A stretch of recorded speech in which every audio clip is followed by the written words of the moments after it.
Hello ស្វាគមន៍បងប្អូនទាំងអស់គ្នាដែលចូលមកទស្សនាភាគបន្តនៃរឿងអំណាចធម្មពលនៃច្រកទ្វារអាតកំបាំងដែលជាភាគទី14របស់យើងចាប់ផ្ដើមនៅសាយរឿងនៅផ្ទះលំហែរបស់ស៊ឺមូដែលពេលនេះគាត់កំពុងតែវឹកហាត់បិទភ្នែកតាំងចិត្តឲ្យស្ងប់បន្ទាប់មកក៏បានដកដៃចេញពីស្រោមក្រវាចេញជាចំហាយធម្មពលកាត់ផ្ដាច់នៅប្រកូលដែលនៅខាងមុខបើកភ្នែកឡើងបន្តប្រើប្រាស់អ្នកស្នីរបស់គាត់ជាច្រើនទៀតបន្ទាប់មកបានដាក់ដៃចូលទៅក្នុងស្រោមវិញរួចហើយគាត់ក៏បានវិភាគស្នីដៃរបស់គាត់ដ៏មុតស្រួយកំតិចនៅប្រកូលឈើនោះបន្ទាប់ពីបានយល់ពីអារម្មណ៍នៃកម្លាំងឈីរបស់ខ្ញុំធ្វើឲ្យកម្លាំងឈីរបស់ខ្ញុំខាងក្នុងពេលនេះមានច្រើនក្រៃលែងថែមទាំងខ្ញុំអាចចាក់បញ្ចូលនៅកម្លាំងឈីរបស់ខ្ញុំទៅក្នុងដៃបានទៀតផងបញ្ជាវាបានទៅតាមឆន្ទៈរបស់ខ្ញុំដែលចង់ធ្វើពេលនោះគាត់ក៏បានយកដៃរបស់គាត់ស្ទាបទៅលើកំណាត់ឈើដែលគាត់បានកាត់ផ្ដាច់ប៉ុន្តែវាមិនទាន់បានល្អឥតខ្ចោះនោះទេដូច្នេះខ្ញុំត្រូវតែពង្រឹងនៅកម្លាំងឈីរបស់ខ្ញុំឲ្យបានពេញលេញស្របពេលនោះយើងក៏បានឃើញលោកអ៊ំម្នាក់បានរត់ចូលមកទៀងរងរបួសអ្នកប្រុសមានរឿងធំកើតឡើងហើយស៊ឺមូក៏បានប្រញាប់ស្ទុះចូលមកគ្រាលោកអ៊ំតើមានរឿងអ្វីកើតឡើងគាត់បានប្រាប់ថាមានមនុស្សមួយក្រុមកំពុងតែបង្កបញ្ហានៅក្នុងលីនដ្ឋានរបស់យើងសូម្បីតែមេការរបស់អ្នកស្រីទី7ក៏មិនអាចបញ្ឈប់គេបានដែរសូម្បីតែនាងចុងសៀវក៏ត្រូវបានពួកវាចាប់ខ្លួនក្រឡេកមកលីនដ្ឋានខាងមុខផ្ទះលំហែរបស់ស៊ឺមូដែលយើងក៏បានឃើញជីនធានជាមួយនឹងកូនចៅរបស់គេមួយក្រុមកំពុងតែវេដំច្រំធាទៅលើមនុស្សរបស់អ្នកស្រីទី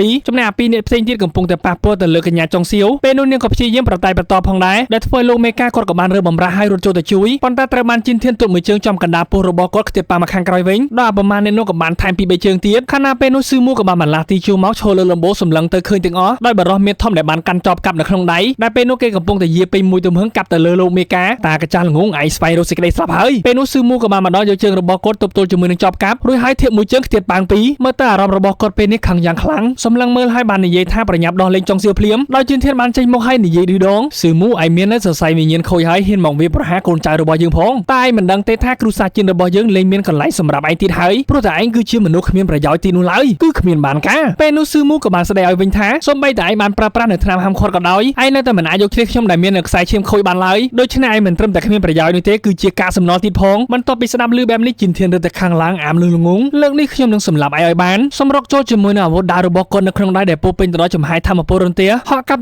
យកស៊ឺមូក៏បានគេបញ្ចេញអាវុធរបស់គាត់នៅក្នុងដៃទប់រងមួយហក់មកខាងក្រោយបន្តិចជីនធាននៅតែមិនអស់ចិត្តសម្រុកចូលទៅទៀតកាប់ពេញមួយទំហឹងតែធ្វើឲ្យស៊ឺមូបានយកដៃរបស់គាត់ទប់ទល់ចំណែកជីនធាននៅតែព្យាយាមកាប់ជាច្រើនដាវទប់រងចោះឡើងស៊ឺមូក៏បានភ្លាត់ស្នៀតដោយចង់ដៃកង់របស់ជីនធានក៏បានមុតដៃរបស់គាត់លេចចេញនៅចំហាយធម្មពលអាក្រក់នៅលើមុខរបួសពេលនោះស៊ឺមូក៏បានប្រញាប់ធៀបមួយជើងធ្វើឲ្យជីនធានក៏បានខ្ទាបប៉ាំងទៅខាងក្រោយឌូផ្កាមុខភីងគេក៏បានងើយមុខឡើងមកវិញស៊ឺមូក៏បានដើរចូលមកហើយនិយាយថាដោយសារតែអ្នកមីងហើយនឹងប្អូនស្រីយូហានខ្ញុំនឹងទុកជីវិតឲ្យឯងបន្ទាប់ពីឃើញបែបនោះកូនចៅរបស់ជីនធានក៏មានការស្លន់ស្លោក្រែងនេះប្រុសបាននិយាយថាស៊ឺមូបានខូចខាតនៅខ្សែឈាមរបស់គេទៅហើយហើយអ្វីបានជាអ្នកប្រុសនៅតែមិនអាចយកឈ្នះគេបានហើយតើអ្នកណាគឺជាមនុស្សដែលគ្មានប្រយោជន៍ឲ្យពិតប្រាកដទៅបន្ទាប់ពីស្ដាប់ឮបែបនោះធ្វើឲ្យជីនធានរត់ទៅក្តៅឡើងក្រវេមួយចំហាយធម្មពលដែរធ្វើឲ្យស៊ឺមូក៏បានខ្ទេចទៅខាងក្រោយបន្តិចភ្លាមស្មារតីរបស់គាត់ហាក់បីដូចជាស្រពេចស្រពេលឈឺនៅមុខរបួសដែលធ្វើឲ្យគាត់ព្យាយាមមើលទាំងមិនសូវច្បាស់ឃើញនៅជីនធានកំពុងតែសប្បាយចិត្តដល់សម្ដៅទៅយកដាវភ្ជង្គករបស់ចុងសៀវស្រីសំអុយនាងត្រូវចប់ហើយនាងក៏បានស្រែកហៅស៊ឺមូតើបងត្រូវជាតិពុលមែនទេសំឡេងកូនចៅរបស់ជីនធានក៏បានបន្លឺឡើងពេលនេះស៊ឺមូត្រូវជាតិពុលរបស់អ្នកប្រុសយើងហើយចំណែកជីនធានវិញសប្បាយចិត្តយ៉ាងខ្លាំងហេតុអ្វីបានជាឯងមានពូកែទីទ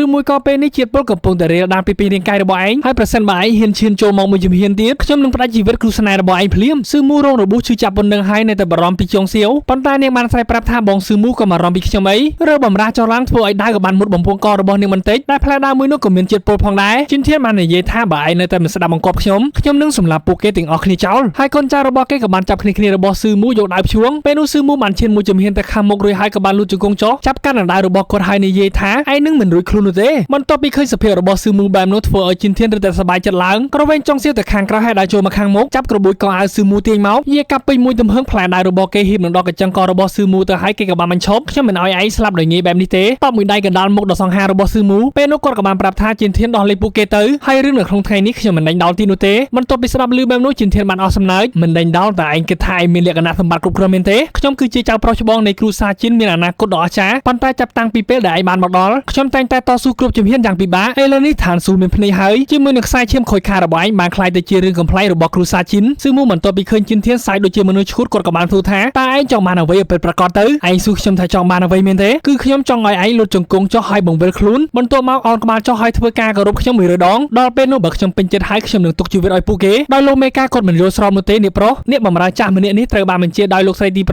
ឲ្យមកមើលថែលោកហើយបើថ្ងៃនេះគឺជាថ្ងៃអាក្រក់បំផុតរបស់ខ្ញុំសុខចិត្តស្លាប់នៅទីនេះទៅចុះអ្នកប្រុសមិនចាំបាច់ធ្វើអ្វីដើម្បីពួកយើងនោះទេពេលនោះគាត់ក៏បានស៊ីមួយជើងកណ្ដាលមុខអាកាចាស់ឯងចង់ស្លាប់ហើយមែនទេដោយនៅក្នុងដៃកាប់ចូលទៅស៊ឺមូក៏បានខាត់ឈប់សិនល្អខ្ញុំនឹងយល់ព្រមតាមសំណុំពររបស់ឯងប៉ុន្តែចង់សៀវនាងមិនយល់ស្របនោះទេបងស៊ឺមូកុំធ្វើអីមិនចាំបាច់បារម្ភពីខ្ញុំនោះទេស៊ឺមូគាត់ក៏បានលុតជង្គង់មួយ មួយខាងដែលធ្វើឲ្យជីនធានបានប្រាប់ថាខ្ញុំមិនទាន់ពេញចិត្តនោះទេអាណែយកខ្សែតេឲ្យខ្ញុំវត្តជីនធាន2 3ខ្សែតេឲ្យសប្បាយចិត្តយ៉ាងខ្លាំងបន្តវាផងសៃផងឡើងកាក់កាយពេលដែលឯងធ្វើបែបនេះពិតជាដូចឆ្កែមែនពេលនោះលោកមេកាជីគាត់ក៏បានស្ទុះងើបឡើងរុញអាប្រូមៀតធំចេញហក់ទៅបំបុកជីនធានឲ្យប្រាប់ឲ្យស៊ឺមូប្រញាប់រត់ភ្លាមទៅជាអកុសលដែលរបស់ជីនធានក៏បានចាក់ទម្លុះរាងកាយរបស់គាត់ពីមួយខាងទៅមួយខាងច្រើនរាងកាយរបស់គាត់ចេញជីនធានក៏បានជេរថាអាកាចាដែលធ្វើឲ្យស៊ឺមូពេលនោះបានខឹងយ៉ាងខ្លាំងសម្រុកចូលមកវាមួយដៃចេញជីនធានក៏បានគេចផុតដួលផ្កាប់មុខសម្លឹងទៅឃើញលោកមេកាជីកំពុងតែហូរឈាមចេញពីមាត់គឺស្លាប់តែម្ដងពេលនោះបរោម្នាក់ក៏បានធ្វើថាអ្នកប្រុសជីនឥឡូវនេះមានមនុស្សស្លាប់ហើយគេក៏បានតបទៅវិញថាទាំងអស់គ្នាគឺជាឆ្កែចិញ្ចឹមដោយគ្រូសាជីនរបស់ខ្ញុំការស្លាប់គ្រាន់តែជារឿងធម្មតាតែប៉ុណ្ណោះធ្វើឲ្យកូនចៅរបស់គេបានដៃតែម្ដងបើអញ្ចឹងខ្ញុំនឹងសម្លាប់នរណាម្នាក់ដើម្បីសប្បាយដែរដោយជីនធានក៏បានបើកដៃមនុស្សនៅទីនេះច្រើនចាត់ការទៅចំណែកស្រីសម័យម្នាក់នោះចង់ធ្វើអ្វីតាមដែលពួកឯងចង់ធ្វើទៅចង់សៀវពេលនោះភ័យខ្លាចយ៉ាងខ្លាំងស្រែកយំតែពួកអ្នកកំពុងតែចង់ធ្វើអ្វីពួកអាសាដេដេឆានដោះលេខខ្ញុំភ្លាមទៅហើយស៊ឺមូក៏បានបើកភ្នែកឡើងមកវិញជាមួយនឹងពន្លឺដ៏គួរឲ្យខ្លាចបាញ់ចេញនៅចំហាយធម្មពលរបស់គាត់បន្ទាប់មកបានឡាស់ទីយ៉ាងលឿនមាត់ទៅលើអាបារ៉ូពីរនាក់ដែលកំពុងតែចាប់ចុងសៀវទៀតប៉ាងធ្លាក់ទឹកប្រងពេលនោះជីនធានបានភ្ញាក់ផ្អើលថាហេតុអ្វីបានជាវាជាសះស្បើយលឺម្លេះញញឹមបន្តិចដោយល្បិចពុះពុលដោយយើងក៏បានលឺសម្រែកសមងវអ្នកប្រុសជីនធានទុកជីវិតឲ្យពួកយើងផងស៊ឺមូបានសម្លឹងទៅឃើញមនុស្សរបស់ពួកគាត់ត្រូវបានសម្លាប់បាត់ទៅហើយដោយសារផ្លែដៃរបស់ស៊ឺមូត្រូវបានជីនធានប្រើប្រាស់បន្ទាប់មកគេក៏បានចោទស៊ឺមូថាជាអ្នកសម្លាប់អ្នកបម្រើទាំងអស់នេះកូនចៅរបស់ខ្ញុំប្រមាណអ្នកនៅទីនេះគឺជាសាក្សីបន្ទាប់ពីស្ដាប់ឮបែបនោះកូនចៅរបស់គាត់ក៏មានការស្លន់ស្លោយ៉ាងខ្លាំងពេលនេះអ្នកប្រុសរបស់យើងបានឈួតហើយជីនធានក៏បានបន្តខ្ញុំនឹងរាយការណ៍រឿងទាំងអស់នេះទៅគ្រូសាជីនហើយដល់ពេលនោះឯងនឹងត្រូវបានបណ្ដេញចេញពីទីក្រុងហ្វឹងឆឹង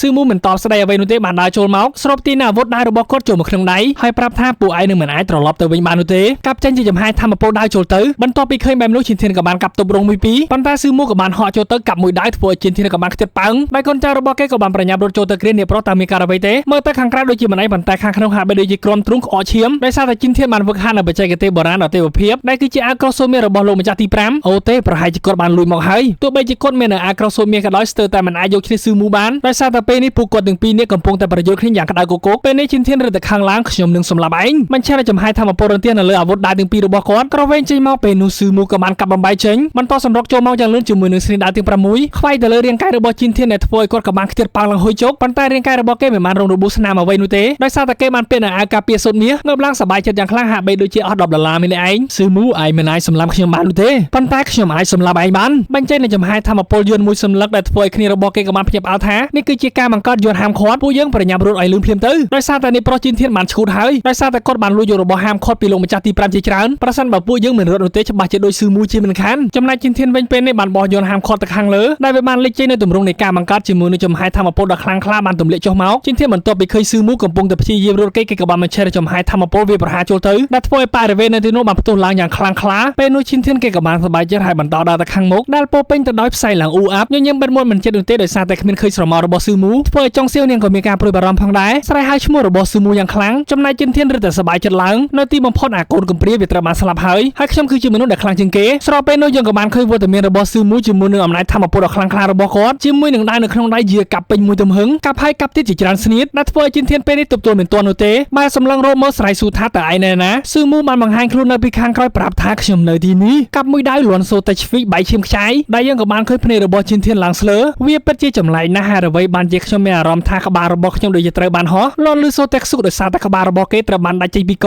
រាងកាយរបស់គេលុតជង្គង់ជាប់ផ្កាប់មុខភីងបន្ទាប់ពីឃើញបែបនោះកូនចៅរបស់គេពីរនាក់មានការភ័យខ្លាចយ៉ាងខ្លាំងស៊ឺមូបានសម្លាប់អ្នកប្រុសជីនហើយតោះពួកយើងប្រញាប់ទៅរាយការណ៍ប្រាប់គ្រូសាជីនពេលនោះបរោម្នាក់ក៏បានដកនៅយន្តមួយសន្លឹកបោះទៅខាងលើដែលវាបានផ្ទុះបាញ់ឡើងទៅខាងលើលំហលេចចេញជាទម្រង់និមិត្តសញ្ញានៃគ្រូសាជីនផ្ទុះឡើងបែកខ្ចីឬដល់លោកម្ចាស់ជីនវូក្រឡេកទៅគាត់ក៏បានដឹងនេះគឺជាសញ្ញាប្រកាសអាសន្នមើលទៅមនុស្សនៃគ្រូសាជីនបានជួបគ្រោះថ្នាក់ហើយក្រឡេកមកស៊ឺមូវិញបន្ទាប់ពីកាត់ក្បាលរបស់ជីនធានហើយបានពើថ្នាំមួយគ្រាប់បានឡាស់ទីយ៉ាងលឿនជាមួយនឹងអាវុធដៃនៅក្នុងដៃចាត់ការទៅលើអពមអ្នកនោះនៅអាមួយចុងក្រោយជួនមួយជើងកណ្ដាលទ្រូងហើយយកដៃព្យួងដែលវាបានសមអវរនៃប្រុសស៊ឺមូទុកជីវិតឲ្យខ្ញុំផងខ្ញុំមិនបានវាប្រហារនៃប្រុសនោះទេពេលនេះស៊ឺមូលេងស្ដាប់អ្នកណាទាំងអស់ក្រវែងចេញមួយដៃបែកឈាមខ្ចាយគឺកាត់ផ្ដាច់បំពង់កតែម្ដងដោយចុងសៀវនាងក៏បានដើរមកខាងមុខបានពី3ជុំហ៊ានបងស៊ឺមូរួចហើយក៏បានដួលសន្លប់នៅនឹងកន្លែងបន្ទាប់ពីឃើញបែបនោះស៊ឺមូក៏បានស្ទុះចូលទៅគ្រាដឹងពីអាការៈដែលពេលនេះនាងបានត្រូវជាតិពើដូចគ្នាដកនឹងថ្នាំចេញពីថងយាមបញ្ចុកនាងមួយគ្រាប់និងលេបខ្លួនឯងមួយគ្រាប់ផងដែរមួយស្របអាការៈរបស់ពួកគាត់ក៏បានធូរស្រាលចុងសៀវនាងក៏បានដឹងខ្លួនស៊ឺមូក៏បានទូថាតើពេលនេះមានអារម្មណ៍យ៉ាងណាដែរចាស់ពេលនេះខ្ញុំមិនអីនោះទេបងស៊ឺមូតើទទួលបានថ្នាំបន្សាបតាំងពីពេលណាគាត់ក៏បានប្រាប់ថាមានព្រឹត្តិការណ៍ជនខ្ពស់ម្នាក់បានឲ្យថ្នាំគ្រាប់នេះមកខ្ញុំបន្ទាប់មកគាត់ក៏បានស្រមៃនៅពេលដែលជីនធានប្រាក់ខ្សែតេវាយគាត់ក៏បានបញ្ចេញដបថ្នាំនៅក្នុងដៃ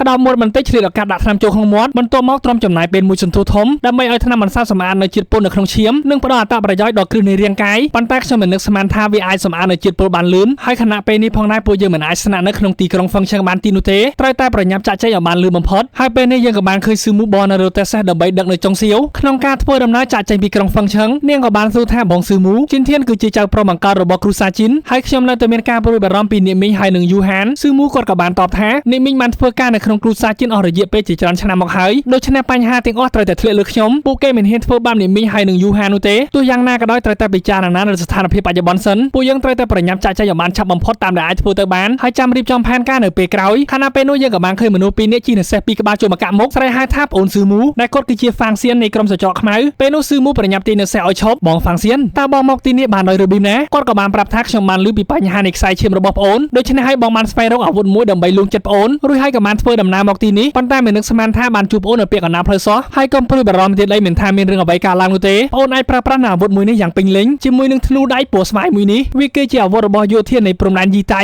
ដោយគ្រាប់ព្រួយនីមួយៗមានកម្លាំង1000ផោនវាល្អឥតខ្ចោះសម្រាប់អ្នកដើម្បីការពារខ្លួននៅតាមផ្លូវជាងបន្ទាប់ពីទទួលយកសម្លឹងមើលហើយញញឹមវាពិតជាល្អណាស់បងប៉ុន្តែនេះគឺជាអាវុធដ៏កម្រពេលនោះរបស់ហ្វឹងសៀនបានប្រាប់ថាវាគឺជាវាសនាដែលអាវុធមួយនេះបានជួបនាងហើយប្អូនគ្រាន់តែទទួលយកវាទៅបានហើយដោយបារម្ភមុខជ្រុងក៏បានដកនៅប្រាក់មួយស្បង់ធំដោយសារតែពួកយើងប្រញាប់មិនបានយកប្រាក់មកច្រើននោះទេដូច្នេះទទួលវាទុកទៅវាគ្រាន់តែជាទឹកចិត្តនៃការរាប់អានបងប្អូនរបស់យើងដោយស៊ឺមូគាត់ក៏បានធ្វើការគោរពអរគុណប្រសិនបើមានឱកាសខ្ញុំស៊ឺមូនឹងតបស្នងសងគុណបងវិញហ្វឹងសៀនគាត់ក៏បានប្រគល់នៅគ្រប់ព្រុញទៅឲ្យពេលវេលាពេលនេះគឺតាំងតែងខ្លាំងណាស់ខ្ញុំត្រូវតែប្រញាប់ចាក់ចែងឲ្យបានលឿនបំផុតរួចហើយស៊ឺមូក៏បានឡើងលើរទេះសេះបោះចេញទៅប្រមមុខជ្រុងក៏បានធ្វើថាលបងធំបងបានចំណាយប្រាក់ជាច្រើនទៅលើធ្នូដៃពណ៌ស្វាយមួយនោះសោកប៉ាន់មេតបនៅព្រំដែនដើម្បីទទួលបានវាតើបងមិនស្ដាយទេដែលបានប្រគល់ទៅឲ្យស៊ឺមូហ្វឹងសៀនគាត់ក៏បានតបទៅវិញថាទៀងឆាន់ទៀកនឹងក្បាច់គុណរបស់ស៊ឺមូគឺពិតជាមិនធម្មតានោះទេទោះបីជាពេលបច្ចុប្បន្ននេះគាត់ត្រូវបានធ្លាក់ចុះបណ្ដោះអាសន្នក៏ដោយប៉ុន្តែគាត់ប្រកាសជានឹងសម្រេចបាននឹងរឿងដ៏អស្ចារ្យនាពេលអនាគតចំណែកធ្នូដៃពណ៌ស្វាយមួយនោះអ្នកហើយនឹងខ្ញុំមិនស័ក្តិសមគូជាមួយនឹងវានោះទេដូច្នេះការប្រកួតទៅឲ្យគាត់គឺជារឿងល្អបំផុតហើយពួកយើងនឹងបានជួបគ្នាម្ដងទៀតនៅថ្ងៃណាមួយជាមិនខានក្រឡេកមកវិមាននៃគ្រូសាជីនដែលពេលនេះមេឃកំពុងតែធ្លាក់ភ្លៀងសពជាច្រើនត្រូវបានដំរៀបនៅក្នុងសាលប្រជុំដោយលោកម្ចាស់ជីនវូក៏បានដើរ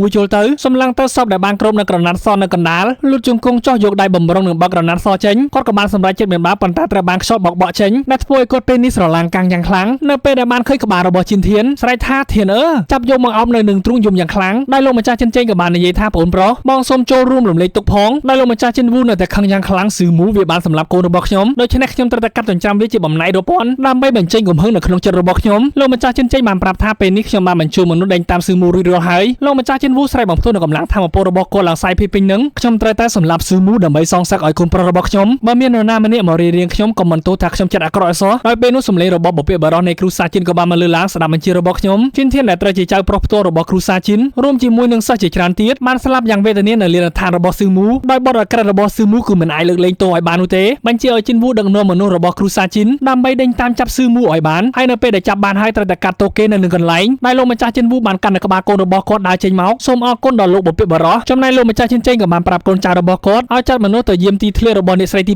7មិនឲ្យនាងនិងកូនស្រីចាក់ចេញពីគ្រូសាជីនចាប់ពីពេលនេះតទៅទស្សនាភាពបន្តភ្លាមៗដែលមានដល់ភាគទី20អាចចូលជាសមាជិកកូនគោរព VIP របស់ Admin បានដើម្បីទស្សនារឿងផ្សេងទៀតដែល Admin បានសម្រាយសម្រាប់តម្លៃមិនថ្លៃនោះទេត្រឹមតែ$1ក្នុងមួយខែតែប៉ុណ្ណោះ Link Telegram នៅក្រោម comment អាចឆាតមកសាកសួរព័ត៌មានបន្ថែមបានហើយសាររឿងភាគទី14របស់យើងក៏ត្រូវបានបញ្ចប់ដូចគ្នាក៏សូមអធិស្ឋានរាល់កំហុសខុសឆ្គងដែលបាននិយាយឡើងសម្រាប់ពេលនេះ Admin សូមជម្រាបលាបាយបាយ